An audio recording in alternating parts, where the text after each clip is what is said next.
Hi student के संबंध में तो यार आज की इस क्लास में हम कांस्टेंट मोशन के ऊपर डिस्कशन करने वाले हैं। आज यार इस पूरी क्लास को कंसंट्रेशन के साथ देखना।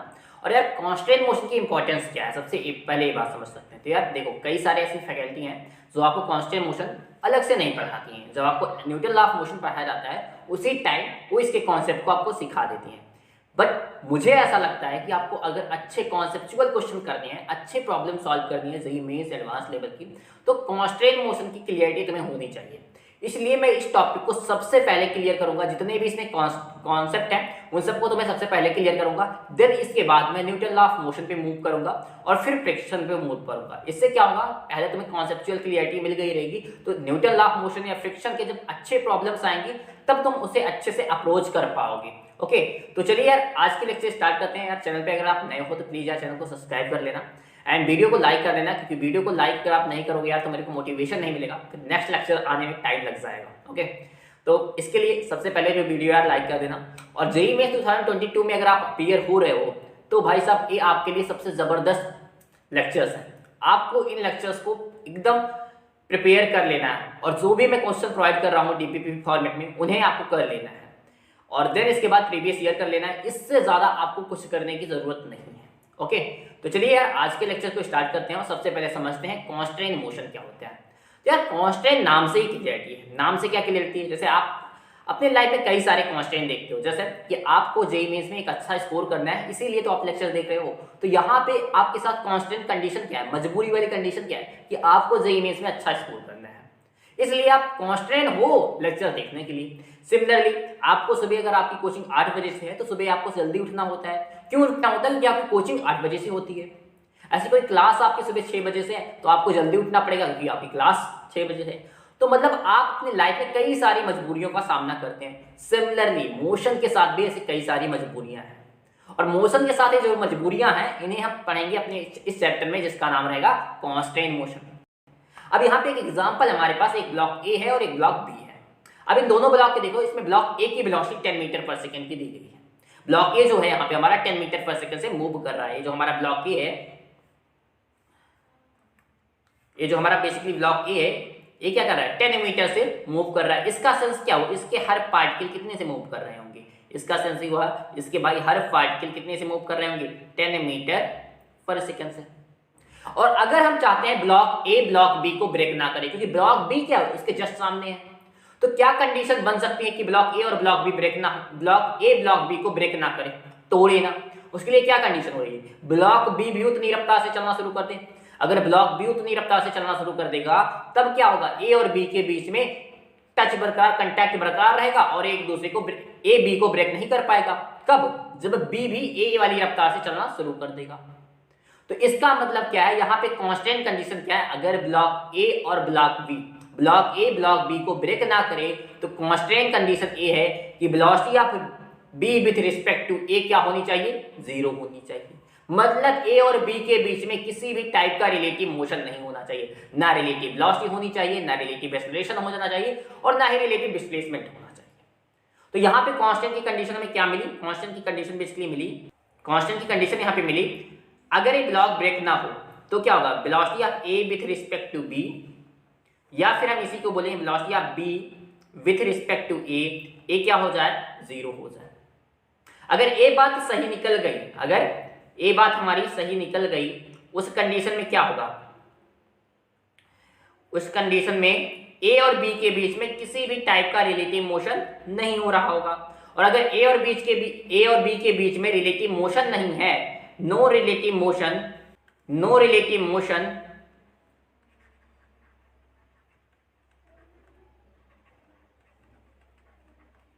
between block A and block B, अगर ए और बी के बीच में किसी भी टाइप का रिलेटिव मोशन नहीं है तो इस कंडीशन में क्या होगा, ब्लॉक ए जो है ब्लॉक बी को ब्रेक नहीं कर पाएगा।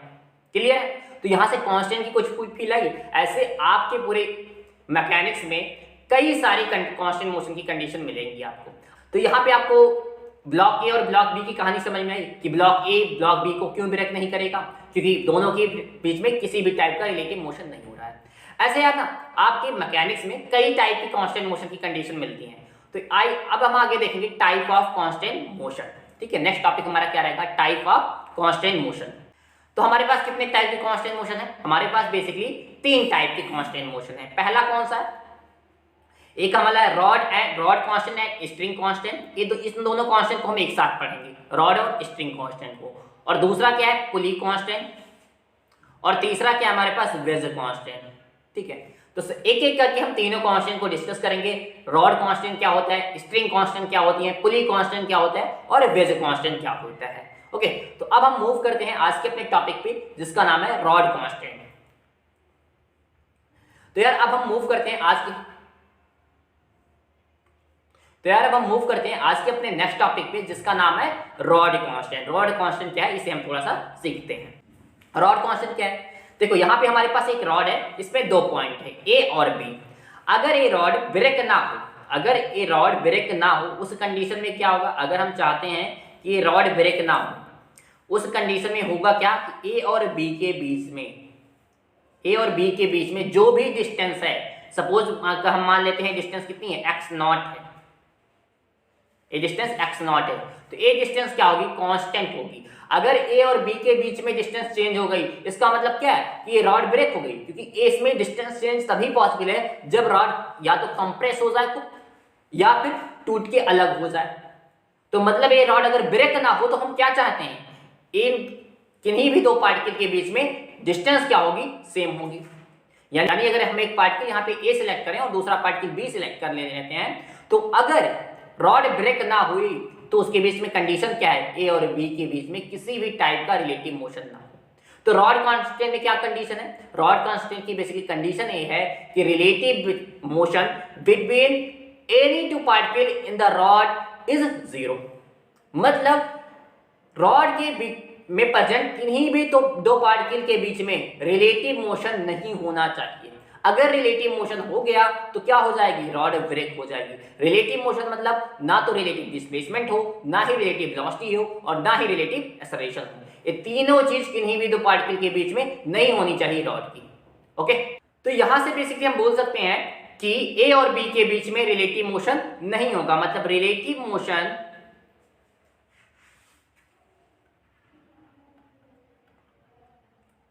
बिटवीन ए एंड बी क्या होगा, 0 होगा। ए और बी क्या है, यहाँ पे ए और बी बेसिकली रॉड में प्रेजेंट कोई भी 2 पार्टिकल हमने सिलेक्ट कर दिए।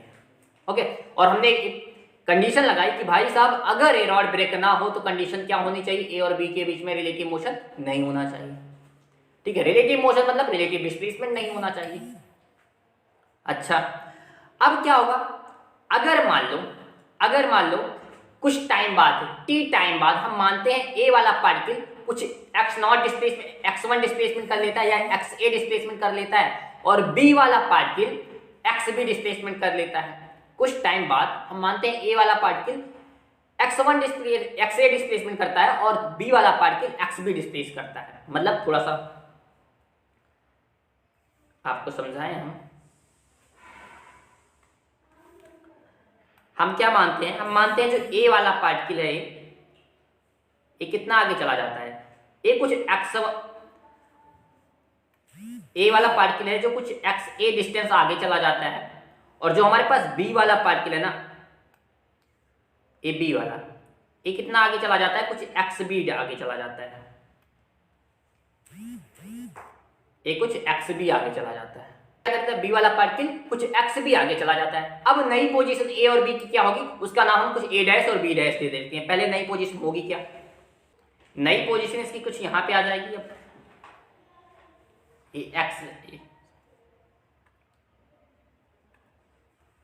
ए इस पोजीशन का नाम रख देते हैं a'। ए क्या करेगा, बी वाला थोड़ा सा आगे चला जाएगा, बी वाला पार्टिकल क्या होगा, थोड़ा सा आगे चला जाएगा, और इसकी ये पोजीशन जो होगी इसका नाम रख देते हैं b'। लेकिन इंपॉर्टेंट बात अब क्या है, इंपॉर्टेंट बात अब ये है, अब भी a' और b' के बीच में, a' और b' के बीच में जो डिस्प्लेसमेंट होगा, क्या होगा, ये a' और b' के बीच में जो डिस्प्लेसमेंट अब भी होगा वो कितना होगा, वो बेसिकली x0 के बराबर होगा। क्योंकि डिस्प्लेसमेंट भाई चेंज नहीं होने वाला, रिलेटिव डिस्प्लेसमेंट चेंज नहीं होने वाला है। ओके, तो वो भी अब भी क्या रहेगा, एक्स नॉट रहेगा। तो यहां से हम क्या लिख सकते हैं, यहां से हम बेसिकली लिख सकते हैं, रिलेटिव डिस्प्लेसमेंट बेसिकली निकालते हैं एक्स ए बी, ये क्या हो जाएगा X A minus X B.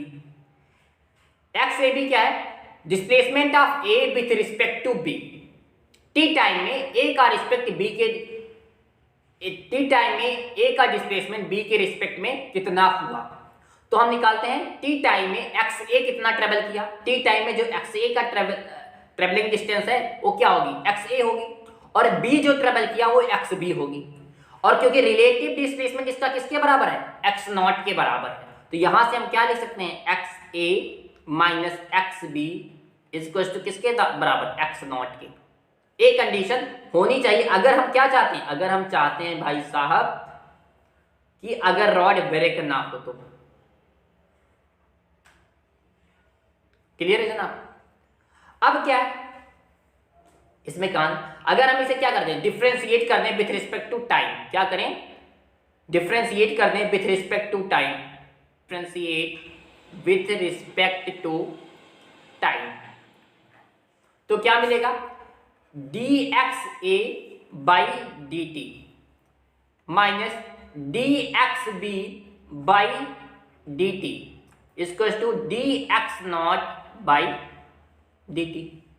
चूंकि एक्स नॉट क्या है हमारा कांस्टेंट, एक्स नॉट क्या है, कांस्टेंट है, इस केस में इसका डिफरेंशिएशन जो होगा बेसिकली वो क्या आ जाएगा, वो हमें बेसिकली जीरो मिल जाएगा। और अगर इसका डिफरेंशिएशन भी जीरो मिल जाए, ए क्या है, वेलोसिटी ऑफ ए और ए क्या है, वेलोसिटी ऑफ बी है, तो यहां से क्या लिख देंगे, velocity of A minus velocity of B equal to क्या लिख देते हैं, जीरो। यहां से क्या निकल जाएगा, relative velocity, velocity of A with respect to B equal to zero. तो यहां से ये बात भी हमने प्रूव कर ली, अगर रॉड को ब्रेक नहीं होना है तो relative velocity between the particle क्या होनी चाहिए, कांस्टेंट होनी, जीरो होनी चाहिए।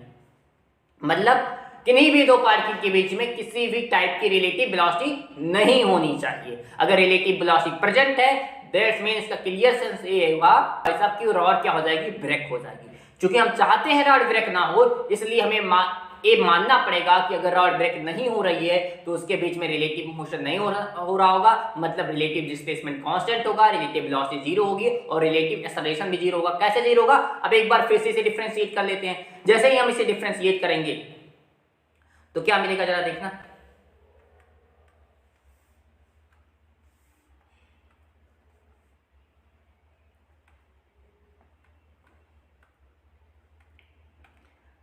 Differentiate with respect to time. जब ये करेंगे तो बेसिकली क्या था हमारे पास, v A minus v v equal to क्या था, जीरो था। इसे अगर हम डिफरेंशिएट करेंगे तो क्या लिखेंगे, D V A by D T minus D V B by D T equal to zero का डिफरेंशिएशन तो जीरो होगा। अब ये क्या है, acceleration of particle A minus acceleration of particle B equal to zero. यहां से क्या लिख सकते हैं, acceleration of particle A with respect to B equal to zero, और ये क्या होगी, कंडीशन होगी किसकी, रॉड कांस्टेंट की। यहां से हमने ये बात भी प्रूव कर ली भाई कि अगर रॉड को ब्रेक नहीं होना है, अगर रॉड को ब्रेक नहीं होना तो रिलेटिव एक्सेलरेशन जीरो होना है, रिलेटिव वेलोसिटी जीरो होने हैं, और साथ ही साथ और क्या प्रूव किया हमने, रिलेटिव डिस्प्लेसमेंट कांस्टेंट होना है। मतलब कुल मिला के ये है कि रिलेटिव मोशन नहीं होना चाहिए। ओके, अब बात करेंगे हम स्ट्रिंग कांस्टेंट की। अब अभी स्ट्रिंग कांस्टेंट क्या होते हैं, देखो जो हमारी स्ट्रिंग होती है ना उसे हम रॉड की तरीके से ट्रीट कर सकते हैं। कब, जब कुछ कंडीशन हमारी फुलफिल हो जाए। पहली कंडीशन, स्ट्रिंग जो हमारी हो वो टाइट हो और इनएक्सटेंसिबल हो, समझ में, जो हमारे पास स्ट्रिंग हो अगर वो टाइट है और इनएक्सटेंसिबल है। और सेकेंड कंडीशन, स्ट्रिंग हमारी मासलेस है, इस केस में स्ट्रिंग को तुम एज अ रॉड ट्रीट कर सकते हो। देखो अगर कोई हमारी स्ट्रिंग क्या है, मासलेस है और वो टाइट है और साथ ही साथ इनएक्सटेंसिबल है, मतलब उसकी लेंथ चेंज नहीं हो रही है, इस केस में जो हमारी स्ट्रिंग होगी वो रॉड की तरीके से ट्रीट की जा सकती है। ठीक है, और वहां पे वो सारी कंडीशन लगाई जा सकती हैं, वहां पे वो सारी कंडीशन लगाई जा सकती है जो हमने रॉड कांस्टेंट में पढ़ी है। मतलब रिलेटिव वेलोसिटी क्या होगी, जीरो होगी, रिलेटिव एक्सेलरेशन क्या होगा, जीरो होगा, और रिलेटिव डिस्प्लेसमेंट क्या होगा, कांस्टेंट होगा। तो स्ट्रिंग कांस्टेंट में रॉड कांस्टेंट की कंडीशन कब अप्लाई कर सकते हैं, जो हमारी ये दो कंडीशन फुलफिल हो रही हो। पहली कौन सी कंडीशन है, पहली कंडीशन हमारे पास ये है कि जो हमारी स्ट्रिंग हो must be tight and inextensible, वो क्या होनी चाहिए, टाइट होनी चाहिए और इनएक्सटेंसिबल होनी चाहिए। दूसरी कंडीशन इसमें क्या है हमारे पास, दूसरी कंडीशन क्या है, हमारी स्ट्रिंग क्या होनी चाहिए, कैसे होनी चाहिए, मासलेस होनी चाहिए। अगर ये कंडीशन फुलफिल है, अगर ये दोनों बात ट्रू हो जाती हैं ए और ए, इस केस में हम क्या कर सकते हैं, स्ट्रिंग को रॉड की तरीके से ट्रीट कर सकते हैं। अब रॉड की तरीके से अगर ट्रीट करेंगे तो कंडीशन क्या आएंगे, यहाँ पे देखो हमारे पास एक स्ट्रिंग है ए और बी, इनके बीच का जो डिस्प्लेसमेंट है वो क्या होगा, कांस्टेंट होगा, x नॉट होगा। मतलब रिलेटिव डिस्प्लेसमेंट क्या होगा, X A with respect to B क्या होगा, ए बेसिकली कांस्टेंट आएगा। समझ में आया। और क्या आएगी, रिलेटिव वेलोसिटी क्या आएगी, velocity of A with respect to B 0 आएगी। और रिलेटिव एक्सेलरेशन क्या आएगा, acceleration of A with respect to B, ये क्या आएगा, 0 आएगा। लेकिन इंपॉर्टेंट बात एक और है, देखो जब हमने रॉड कांस्टेंट वही पढ़ा, जो यहां पे हमने रॉड कांस्टेंट पढ़ा बेसिकली, यहां पे हम relative acceleration velocity relative acceleration किसके कौन सी डायरेक्शन में निकाल रहे थे। तो डायरेक्शन के लिए ध्यान रखना, हम हमेशा relative velocity, relative acceleration, relative displacement किस कौन सी डायरेक्शन में चेक करेंगे, अलोंग द रॉड या अलोंग द स्ट्रिंग। ठीक है, अलोंग द स्ट्रिंग हम रिलेटिव डिस्प्लेसमेंट क्या करेंगे, कांस्टेंट रख होगा, और वेलोसिटी रिलेटिव वेलोसिटी 0 होगी और रिलेटिव एक्सेलरेशन 0 होगा। तब हम कहेंगे क्या स्ट्रिंग क्या है या रॉड जो है वो क्या है, कांस्टेंट मोशन की कंडीशन फॉलो कर रहा है। क्लियर है, ऐसा नहीं इसके परपेंडिकुलर आप चेक करने लगोगे। अलोंग द रॉड, ये बात ध्यान में रख लेना, सारी चीजें हम अलोंग द रॉड चेक करते हैं। जैसे अब हमारे पास एक क्वेश्चन है,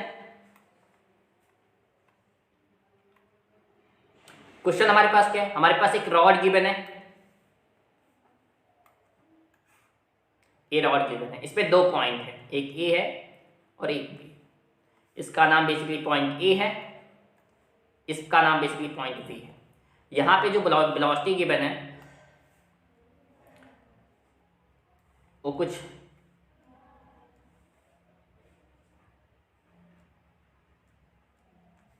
यहाँ पे जो वेलोसिटी है बेसिकली कुछ भी ए है और यहाँ पे वेलोसिटी कुछ भी है। ए बेसिकली थीटा 1 है और ए बेसिकली थीटा 2 है। अब क्या बताना है हमें, ए भी ए और भी में रिलेशन बताना है। क्या बताना है, क्वेश्चन क्या हमारा, relation between v A and B B, इन दोनों में रिलेशन में बताना है।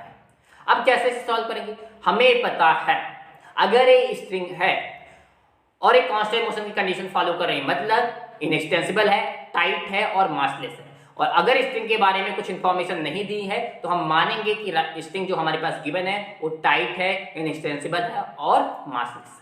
ये हम मान लेंगे अगर कुछ नहीं दिया है तो यहाँ पे कुछ गिवन नहीं तो हमें मान लेंगे। अब हमें रिलेटिव, हमें ए और बी में, भी ए और बी में रिलेशन निकालना है। तो हमें पता क्या है कि अगर स्ट्रिंग को ब्रेक नहीं होना है तो relative velocity along the string क्या होगी, 0 होगी। तो अलोंग द वेलोसिटी हम निकालते हैं पार्टिकल ए की, अलोंग द स्ट्रिंग हम वेलोसिटी निकालते हैं पार्टिकल ए की, और अलोंग द स्ट्रिंग हम पार्टिकल वेलोसिटी निकालते हैं पार्टिकल बी की। और फिर क्या करते थे, दोनों का रिलेटिव वेलोसिटी, ए का बी के रिस्पेक्ट में है, बी का ए के रिस्पेक्ट में, हम रिलेटिव वेलोसिटी निकाल के 0 कर देंगे और वहां से बी और बी में रिलेशन मिल जाएगा। कैसे मिलेगा, एक बार ट्राई करते हैं।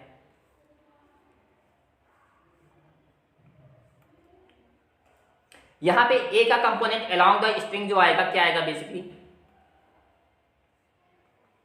ए बेसिकली आएगा V A cos theta 1, V A cos theta 1, और अलोंग द स्ट्रिंग बी का क्या आएगा component, V B cos theta 2 आएगा। अगर हम चाहते हैं यहां पे क्या हो, स्ट्रिंग ब्रेक ना हो, तो relative velocity, velocity of A with respect to 1 along the क्या स्ट्रिंग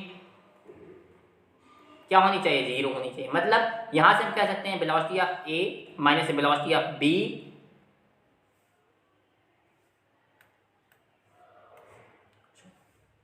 यहां से हम कह सकते हैं velocity of A along the string minus velocity of B along the string क्या होगी, 0 होगी। Velocity of A along the string क्या है, V A cos theta 1, A क्या है, V B cos theta 2 equal to 0। तो यहां से हमें क्या मिलेगा, V A cos theta 1 equal to we B cos theta 2।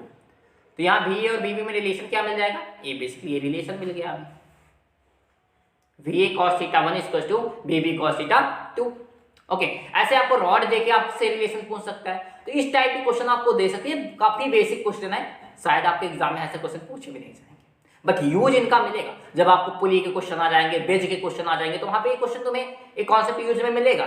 तुम्हें relative velocity along the string निकाल के जीरो करनी होगी, तो आपको पता होता है कि इसके along the string relative motion नहीं हो सकता है। क्लियर है? आगे यार आप कुछ इस पे बेस कुछ अच्छे अच्छे क्वेश्चन प्रैक्टिस कर लेते हैं ताकि आपको क्लियरिटी अच्छे से मिल जाए। अच्छा, अब क्या है, यहाँ पे एक हमारे पास ब्लॉक ए है, ब्लॉक बी है। ब्लॉक ए हमारा 10 मीटर पर सेकंड से मूव कर रहा है, ब्लॉक बी हमारा वेलोसिटी इसकी बतानी है, ब्लॉक बी की वेलोसिटी क्या होगी। ए की जो स्ट्रिंग हॉरिजॉन्टल के साथ स्ट्रिंग एंगल बना रही है 37 है, बी जो हॉरिजॉन्टल के साथ स्ट्रिंग बना रही है वो 53 है।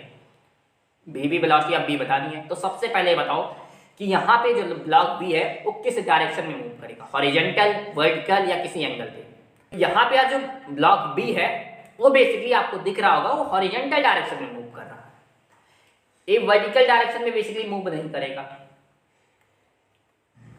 यहाँ पे जो ब्लॉक बी है हमारा किस डायरेक्शन में, बेसिकली हॉरिजॉन्टल डायरेक्शन में मूव करेगा।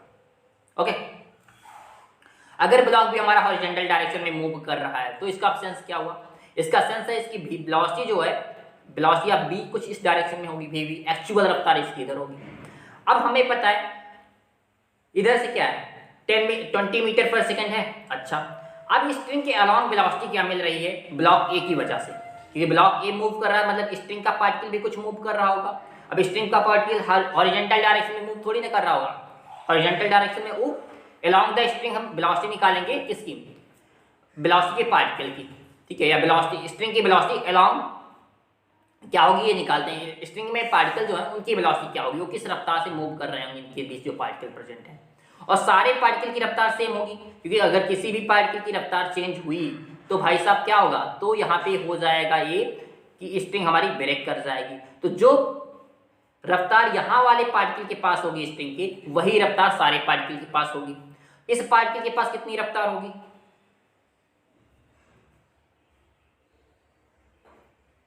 इस पार्टिकल के पास कितनी रफ्तार होगी, ये देखो यहाँ पे एंगल 37 है तो ए एंगल 37 हो जाएगा, तो वेलोसिटी ऑफ स्ट्रिंग इधर होगी और इधर क्या आएगा, वेलोसिटी ऑफ स्ट्रिंग की बेसिकली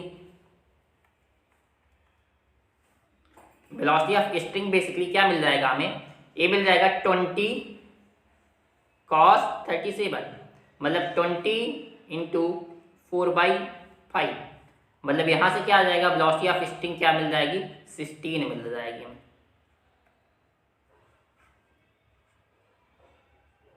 ठीक है, 16 मिल जाएगी। मतलब स्ट्रिंग जो है 16 मीटर से मूव कर रही है हमारी। अच्छा, स्ट्रिंग के जो पार्टिकल, अच्छा तो एक पार्टिकल की रफ्तार 16 मीटर है तो सारे पार्टिकल 16 मीटर से मूव कर रहे हैं। अच्छा जी, तो यहाँ पे भी जो पार्टिकल है उसकी भी रफ्तार क्या होगी, यहाँ पे जो पार्टिकल प्रेजेंट है भाई साहब उसकी भी रफ्तार प्रेजेंट है, उसकी भी रफ्तार क्या रहेगी,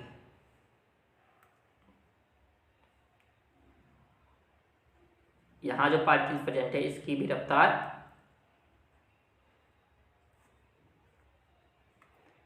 16 मीटर पर सेकंड की होगी। ओके, ये इसकी रफ्तार, यहाँ पे जो पार्टिकल है इसकी रफ्तार 16 मीटर पर सेकंड है। अच्छा, और ब्लॉक इधर मूव कर रहा है, ब्लॉक बेसिकली इस डायरेक्शन में कुछ मूव कर रहा है। अच्छा, ब्लॉक की मोशन इस डायरेक्शन में, ए कितनी वेलोसिटी है, बेसिकली ए है बेसिकली हमारा वी बी, ए डायरेक्शन क्या है हमारी वी बी है। अब यहाँ पे वी बी का कंपोनेंट करेंगे या 16 का, कुछ स्टूडेंट क्या करेंगे, इसे लिखेंगे V B equal to 16 cos 53 कर देंगे, और यहां से क्या मिलेगा उन्हें, 16 इंटू 3/5, यहां से बोलेंगे 48/5 मीटर पर सेकेंड आ रहा है वेलोसिटी ऑफ बी। ओके, ठीक है। लेकिन ये क्या है, ये टोटली गलत है, ये बिल्कुल गलत बात है। क्यों गलत बात है, इसे हम थोड़ा सा सीखते हैं। ये गलत बात इसलिए है कि थोड़ा सा एनालिसिस करो इसके मोशन पे। बेसिकली हमें ब्लॉक की वेलोसिटी हॉरिजॉन्टल डायरेक्शन में दिख रही है, इस हॉरिजॉन्टल डायरेक्शन में। अब भाई साहब, अगर तुमने सिस्टीन का कंपोनेंट किया तो सिस्टीन का एक कंपोनेंट तो हॉरिजॉन्टल डायरेक्शन में ला दिया, लेकिन एक कंपोनेंट तुमने वर्टिकल इसके परपेंडिकुलर ला दिया। मतलब तुम ये मान रहे हो ब्लॉक की वेलोसिटी एक्चुअल रफ्तार ही नहीं, ब्लॉक की कुछ रिजल्टेंट रफ्तार इस पे आ रही है, मतलब ब्लॉक कुछ ऐसा मूव कर रहा है, जबकि ये तो पॉसिबल नहीं है। हमारा ब्लॉक इस तरीके से मूव कर रहा है हॉरिजॉन्टल डायरेक्शन में, मतलब जो हमारे पास रियल वेलोसिटी है वो हॉरिजॉन्टल डायरेक्शन में, और हम हमेशा रियल वेलोसिटी का कंपोनेंट करेंगे। क्लियर है? तो क्या मिलेगा यहां से हम करेंगे VB cos 53 इक्वल टू 16, ना कि 16 cos 53 इक्वल टू VB करेंगे। क्लियर है जी? तो यहां से अब क्या लिखेंगे हम, VB cos 53 इक्वल टू किसके, 16 के। तो VB इक्वल टू क्या आ जाएगा यहाँ से, 16 इंटू 5/3। तो वेलोसिटी ऑफ B क्या आ जाएगा यहाँ पे, 80/3 मीटर पर सेकेंड।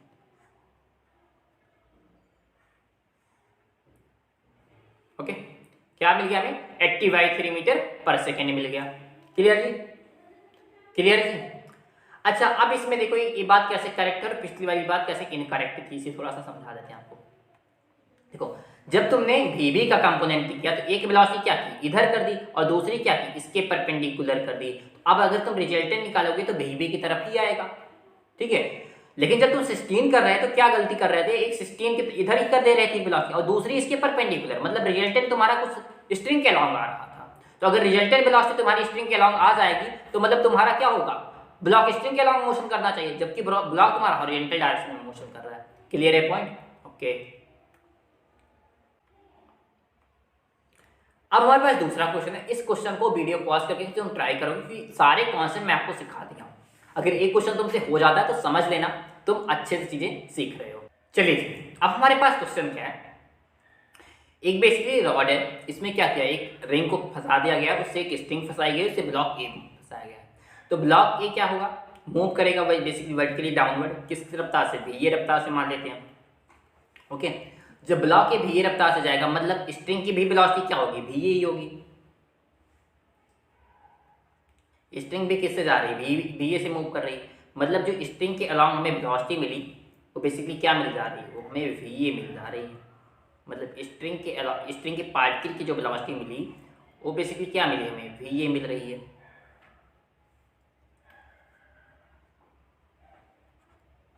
ये क्या मिल रहा है, भी मिल रहा है।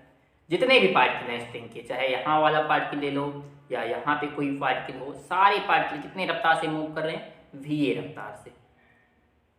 क्योंकि अगर इनके पार्टिकल की रफ्तार अलग हो गई, डिफरेंट हो गई, उस कंडीशन में क्या हो सकता है, उस कंडीशन में स्ट्रिंग ब्रेक हो सकती है, और स्ट्रिंग को ब्रेक होना नहीं है, इसलिए सारे पार्टिकल की रफ्तार क्या होगी, भी होगी। अब क्योंकि एक्चुअली जो हमारा ये रिंग है वो इधर की तरफ से वो इस डायरेक्शन में मूव कर रहा है, किस डायरेक्शन, इस, कितने रफ्तार से, 15 मीटर पर सेकेंड की। तो यहां पे क्या करेंगे, VA की क्या वैल्यू होगी, तो पहले बताओ यहाँ पे 15 का कंपोनेंट करेंगे VA का। एक्चुअल रफ्तार कौन है यहाँ पे, एक्चुअल रफ्तार बेसिकली यहाँ पे 15 है, VA नहीं, VA तो स्ट्रिंग के अलॉन्ग है, जो मैंने कांस्टेंट मोशन से एनालिसिस की है। रियल में जो हमारा रिंग है वो क्या है, हॉरिजॉन्टल मूव कर रहा होगा। तो मतलब अगर ये रिंग हॉरिजॉन्टल में मूव करना है तो उसके लिए जरूरी बात ये होगी, एक रिंग के रिजल्टेंट वेलोसिटी जो रिंग की हो और हॉरिजॉन्टल में मिल रही हो, वो तभी मिलेगी जब आप इस 50 का कंपोनेंट करोगे। अगर तुमने VA का कंपोनेंट किया तो फिर गलती कर दोगे, एक तो इधर तुम एक वेलोसिटी क्रिएट करोगे और दूसरी इधर कर दोगे, और उससे क्या होगा, resultant velocity along the string मिल जाएगी। तो हमें अलॉन्ग द स्ट्रिंग तो नहीं चाहिए ना, हमें हॉरिजॉन्टल चाहिए, तो इसलिए हम क्या करेंगे, 50 का कंपोनेंट करेंगे। तो VA इक्वल टू क्या हो जाएगा यहाँ पे, 50 cos 53। तो VA की वैल्यू क्या मिल जाएगी, 50 इंटू cos 53 क्या होता है, 3/5। तो यहां से VA जो मिल जाएगा हमारा, क्या मिल जाएगा, 30 मीटर पर सेकेंड। क्लियर है? होप आपको क्लियर हुआ होगा। नेक्स्ट क्वेश्चन देखते हैं। एक क्वेश्चन इसमें ए और बी के पॉइंट है दोनों, उनकी वेलोसिटी गिवन है और उस वेलोसिटी में हमें रिलेशन निकालना है। ठीक है, एक बार यार एक क्वेश्चन तुम खुद से ट्राई करो, देन इसके बाद हम इसे डिस्कस करते हैं। तो होप यार आपने वीडियो पॉज करके इसे ट्राई कर लिया होगा। अब हम इसे देखते हैं। देखो यहाँ पे बी वाला पॉइंट जो है वर्टिकली नीचे आ रहा है, ए वाला हॉरिजॉन्टल डायरेक्शन में जा रहा है। एक बात इसमें ट्रू होगी, एक बात ट्रू होगी कि भाई साहब जो रिलेटिव वेलोसिटी होगी अलोंग द रॉड वो जीरो होगी। क्यों? अगर relative velocity along the rod मिली, इसका मतलब हमारी कांस्टेंट मोशन की कंडीशन फेल, मतलब रॉड ब्रेक हो जाएगी, और रॉड ब्रेक हो नहीं रही है, तो मतलब along the rod relative velocity क्या मिल रही होगी? जीरो। ठीक है, तो हम मानते हैं जो ए वाला पार्टिकल है, यहां पे जो हम पार्टिकल मान लेते हैं, तो एक पार्टिकल हम ए वाला यहां पे मानते हैं कुछ, ठीक है, और इस पार्टिकल की रफ्तार क्या है? भी ए, यहां पे कुछ अलोंग द स्ट्रिंग इसकी रफ्तार कुछ है, क्या आएगी? इस रफ्तार को अगर एक थीटा है तो ये एंगल 90 माइनस थीटा हो जाएगा। तो जो यहाँ पे रफ्तार मिल रही होगी बी वाले पॉइंट पे अलोंग द रॉड, वो क्या मिल रही होगी? भी B cos 90 minus theta. Sense इसका ये निकला, यहाँ पे जो वेलोसिटी मिली वो भी बी क्या मिली? साइन थीटा के बराबर मिली। क्लियर? और यहाँ पे क्या वेलोसिटी मिल रही होगी? अगर दूसरा पार्टिकल हम कहाँ मानते हैं? यहाँ पे मान लेते हैं। इस यहाँ पे जो रॉड का पार्टिकल है उसकी रफ्तार क्या होगी? Along the rod. A angle क्या है? थीटा, तो ए एंगल भी होगा थीटा। तो यहाँ अलोंग द रॉड जो वेलोसिटी मिल रही होगी वो बेसिकली क्या मिल रही होगी?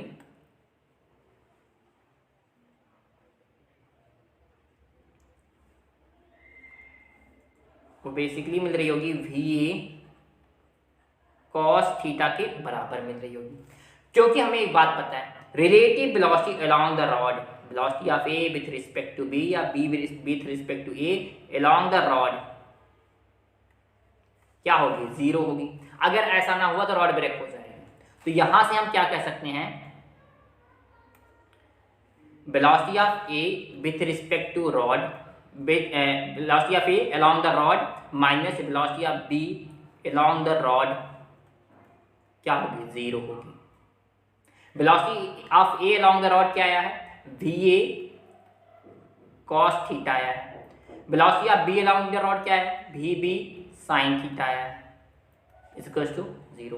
तो यहां से v A equals to we B tan theta आ जाएगा। क्लियर है जी? V A equals to we B tan theta आ जाएगा। ए और बी में रिलेशन आ गया है, वेलोसिटी ऑफ भी ए और भी बी में रिलेशन मिल गया हमें, ये हमसे क्वेश्चन में पूछा था। और ये रिलेशन कैसे निकाले? कांस्टेंट मोशन की कंडीशन लगा के। ठीक है, ओके। तो यार इसके आगे नेक्स्ट लेक्चर में डिस्कशन करेंगे, और वो जो टॉपिक हमारा होगा वो बेसिकली होगा पुली कांस्टेंट। आज के लिए बस इतना ही। अगले लेक्चर में हम पुली कांस्टेंट के ऊपर चर्चा कर रहे होंगे। देन उसके बाद हम किस पे बात कर रहे होंगे? उसके बाद हम बात कर रहे होंगे वेज कांस्टेंट पे। तीनों कांस्टेंट पे क्लियर कर लेंगे। वैसे हो सकता है पुली और वेज कांस्टेंट दोनों हम एक ही लेक्चर में डिस्कस कर रहे हैं, ठीक है, क्योंकि आज का लेक्चर थोड़ा लेंथी हो गया, थोड़ा लंबा चला गया, तो इसलिए आज के लेक्चर को यहीं पे डिसकंटिन्यू करते हैं। और नेक्स्ट लेक्चर में हम पुली कांस्टेंट और वेज कांस्टेंट क्लियर कर रहे होंगे। तो अगला लेक्चर आप देख लेना, आपकी सारे टॉपिक्स क्लियर हो जाएंगे कांस्टेंट मोशन के। उसके बाद हम एनएलएम स्टार्ट करेंगे, और एनएलएम को हम 3 से 4 लेक्चर में आराम से कवर कर लेंगे, मतलब 4 घंटे में आराम से कवर कर लेने वाले हैं। ओके, तो इसी के साथ चलते हैं, मिलेंगे नेक्स्ट लेक्चर में। तब तक के लिए thank you, take care, bye bye.